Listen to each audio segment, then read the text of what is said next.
โอเคမင်္ဂလာပါဒီနေ့မှာတော့ဗောနော်ကျွန်တော်ဒီ PC တစ်လုံးဆင်ပြမယ်ဗောနော်ဆိုတော့အရင်ဗီဒီယိုမှာကျွန်တော်ဒီကွန်ပျူတာတစ်လုံး PC တစ်လုံးထဲမှာရှိတဲ့ component တွေကိုပြောပြတယ်ဗောနော်ဘာ device တွေပါလဲပြီးတော့အဲ့ဒါ architecture လေးကိုပြောပြတယ်အဲ့တော့ဒီနေ့မှာတော့ကျွန်တော်ကဒါဒီကွန်ပျူတာရောင်းတဲ့ဆိုင်တစ်ခုရဲ့website ကနေကျွန်တော်တွားပြီးတော့အဲ့ဆိုင်ကနေ component တစ်ခုချင်းစီဝယ်ပြီးတော့ PC ဆင်ပြမှာပေါ့နော်အဲ့လိုတော့အပြင်မှာဆိုရင်တော့ဒါ hardware engineer နဲ့တင်တန်းနေပါရန်ကုန်မှာတက်မယ်ဆိုရင်ဒါဆရာကဟိုအကြောင်းမှာအဲ့လိုကျွန်တော်တို့အရင်တော့လည်းတင်ခဲ့တယ်ပေါ့နော်ကျွန်တော်တို့ကွန်ပျူတာအဟောင်းတစ်ခုနဲ့ကျွန်တော်တို့အကြောင်းသားတွေကိုအကုန် device တွေကိုပြန်ဖြုတ်ပြန်တက်ပြီးတော့တကယ် boot တက်လာပြန်ဆန်းခိုင်းတယ်ပေါ့နော်အဲ့လိုလုပ်လေးရှိတယ်ပေါ့နော်ဒါပေမဲ့အခုကျွန်တော်ကတော့ online ကနေပို့ချနေတာဖြစ်တဲ့အတွက်ဒီ website လေးနဲ့ပဲကျွန်တော်ပြမယ်ပေါ့နော်အဲ့တော့ကွန်ပျူတာတစ်လုံးစဝယ်မယ်ဆိုရင်ကျွန်တော်တို့ဘာတွေလိုအပ်လဲဘယ်လိုစဆင်မလဲပေါ့နော်အဲ့တော့ဒီ website buildco.com ပေါ့နော်ကိုပိုင်ကိုတွားပြီးလဲဆန်းလို့ရတယ်အဲ့တော့ကျွန်တော်အခုဒီမှာ step building ဆိုပြီးတော့ကျွန်တော်စပြီးလုပ်မယ်လို့ပြောလိုက်တယ်ပေါ့နော်စပြီးတော့ PC ဆင်မယ်ပေါ့ဗျာအဲ့တော့ PC တစ်လုံးကွန်ပျူတာတစ်လုံးစဆင်နံပါတ်1လိုအပ်တာဒီ case ပေါ့နော်အဲ့အခုနဟို case တွေပေါ့နော်အဲ့တော့ case ထဲမှာကျွန်တော်တို့က device တွေအားလုံးထည့်ရမှာပေါ့နော် casing လို့လည်းပြောတယ်မြန်မာပြည်မှာအဲ့တော့ casing မှာကျွန်တော်ဒီမှာ casing ကိုရွေးရမှာပေါ့ဗျာရွေးရမယ်ဆိုတော့ဒီမှာတစ်ခုရိုးရှင်းတဲ့ဟာလေးတစ်ခုရွေးမယ်ဒါကတော့သူက gaming PC တွေဖြစ်တဲ့အတွက်နည်းနည်းဟိုပါပေါ့နော်နည်းနည်းလေးadvance ဖြစ်တာလေးတွေဖြစ်နေနည်းနည်းရှုပ်တာတွေဖြစ်နေပါတော့ကျွန်တော်ကဒီမှာပြချင်တာကနည်းနည်းဟိုရိုးရှင်းပါနော်ခဏနေအောင်ကျွန်တော်ကြည့်ပြရစေ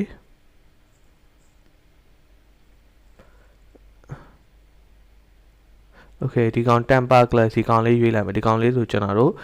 ကြည့်လေးကြည့်လို့ရမယ်ထင်တယ် yeah okay ဒီကောင်လေးကိုကျွန်တော် sorry buy now မဟုတ်ဘူးဒီကောင် add to build တဲ့ထည့်ရမှာ yeah add to build တဲ့ထည့်လိုက်အဲ့ဒါဆိုဟုတ်ပြီကျွန်တော် casing ရွေးလိုက်ပြီပေါ့ဗျာဆိုတော့ဒီမှာဒါကျွန်တော်ရွေးလိုက်တဲ့ casing right ဆိုတော့ casing ပြီးသွားရင်ကျွန်တော် power supply ရွေးရမယ် right ဆိုတော့ဒီထဲမှာအကုန်လုံးကျွန်တော်တို့ကလာပြီးထည့်မှာပေါ့ဗျာဒီထဲမှာအကုန်လုံးကွန်ပျူတာရဲ့ဟိုဟာတွေလာထည့်မှာအဲ့တော့ power supply ရွေးရမယ်power supply ဆိုတာကျွန်တော်တို့ဒီ power ဝင်မယ်ပြီးတော့အဲ့ power supply ကနေကျွန်တော်တို့ power ဖြန့်ပေးမှာပေါ့နော်ကိုယ့်ရဲ့ motherboard တို့တခြား device တွေအားလုံးအဲ့တော့ power supply မှာကျွန်တော်ဒီကောင်ဆို1300 watt ပေါ့နော်ဆိုတော့ဒီ power supply ကျွန်တော်ရွေးလိုက်မယ်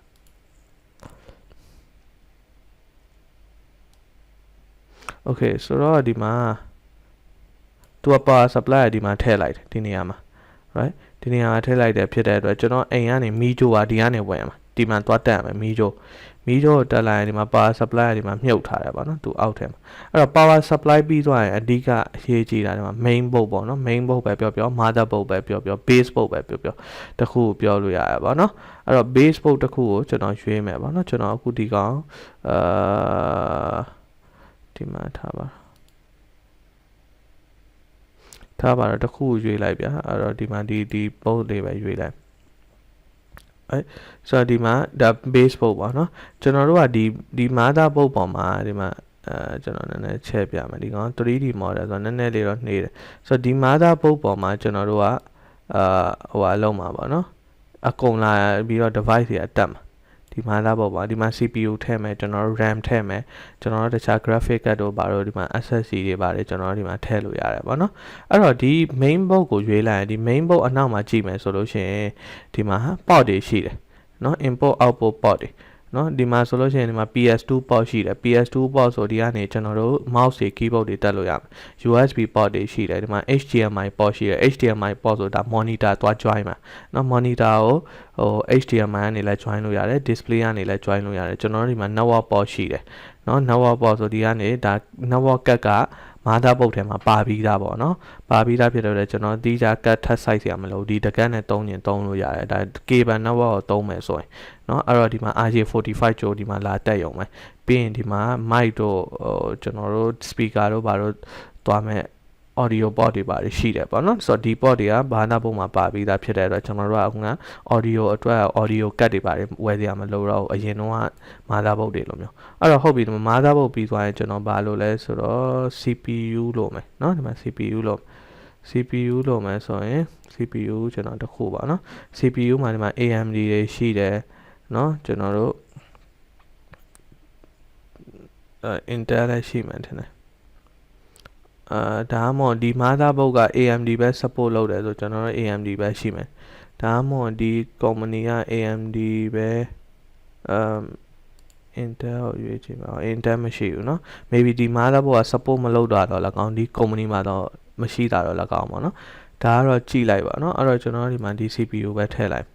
right add to build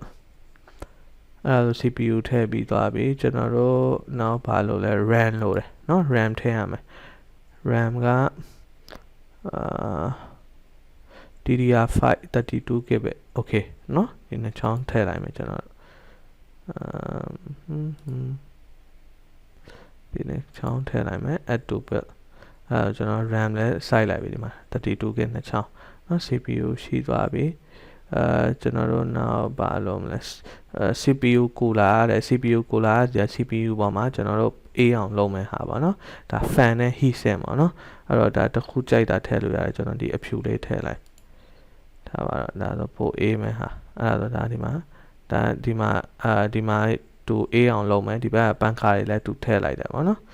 အဲ့တော့ဒီ counter sign နည်းနည်းပိုရှင်းတာထင်ကောင်းမယ်ဒီကောင်ပြန်ဖြုတ်လိုက်မယ်ကျွန်တော်ပြန်ဖြုတ်ပြီးတော့ကြည့်ရလွယ်အောင်ပေါ့ဗျာဒီမှာကျွန်တော်ဒီမှာ heat sink နဲ့ fan ပဲထည့်လိုက်နော်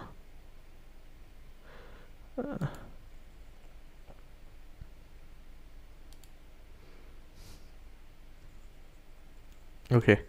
အဲ့ဒါဆိုကျွန်တော်ဒီမှာ CPU အေးအောင် CPU ပေါ်မှာ fan နဲ့ heat sink ထည့်လိုက်မယ်ဒီမှာ memory ရှိမယ် RAM ရှိမယ် right ပြီးရင်အခုကျွန်တော်တို့ computer storage ပေါ့နော် storage က SSD ရော hard disk ကျွန်တော်တို့ data သိမ်းမယ်ဟာ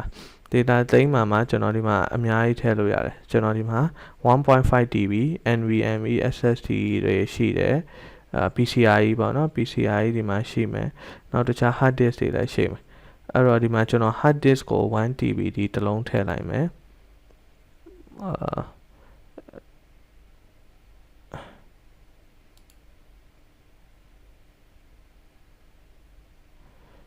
hard disk ကိုထည့်မယ်နောက်ကျွန်တော်ဒီမှာ SSD လည်းတစ်လုံးထည့်မယ်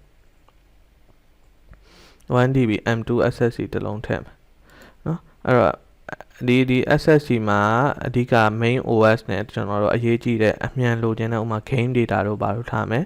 နောက်ဒီ storage တခြား hard disk မှာကျတော့ဟိုရုပ်ရှင်တို့ဘာလို့ကျွန်တော်တို့ထားလို့ရတယ်အဲ့တော့ဒီ computer ကြီးမှာ storage နှစ်ခုကျွန်တော်တို့ထည့်လို့ရမှာပေါ့နော်ထည့်လိုက်အဲ့တော့ maybe ဒီကောင်ဒီအောက်ထဲမှာထည့်လိုက်တာဖြစ်မယ်ဒီဥစ္စာတွေနော်ဒီမှာတော့ကျွန်တော်မမြင်သေးဘူးအဲ့တော့ပြီးပြီဆိုရင်ကျွန်တော်တို့ဒီမှာဘာတွေထည့်လို့ရမလဲ monitor ထည့်လို့ရမယ်ကွန်ပျူတာတစ်လုံးဝယ်မယ်ဆိုတော့ကျွန်တော်တို့ monitor လိုတယ်အဲ့တော့ဒီကောင်က Dan Elia ဝင်လိုလိုက်အဲ့ကျွန်တော် monitor ပါပြီနောက်ကျွန်တော်တို့ဘာတွေထည့်မလဲ keyboard mouse ထည့်မယ် speaker တွေထည့်မယ် headphone ထည့်မယ် right ဆိုတော့ကျွန်တော်ဒါတွေထည့်လိုက်မယ်ဆိုလို့ရှိရင်ကျွန်တော်တို့ဒါ PC တစ်လုံးရပြီပေါ့နော်ဆိုတော့ဒါပါပဲအဓိကကျွန်တော်ပြချင်တာပေါ့နော်ဆိုတော့ဒီ PC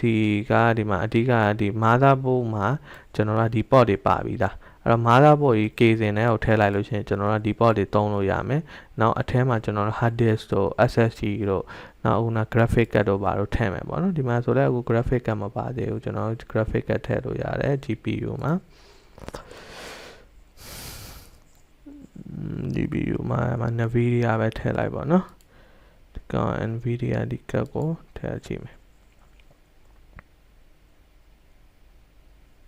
အဲ့တော့ဒီမှာ graphic card ကိုဒီနေရာမှာထည့်လိုက်အဲ့တော့ graphic card ကိုဒီနေရာမှာထည့်လိုက်ပြီးဖြစ်တဲ့အတွက်ဒီမှာ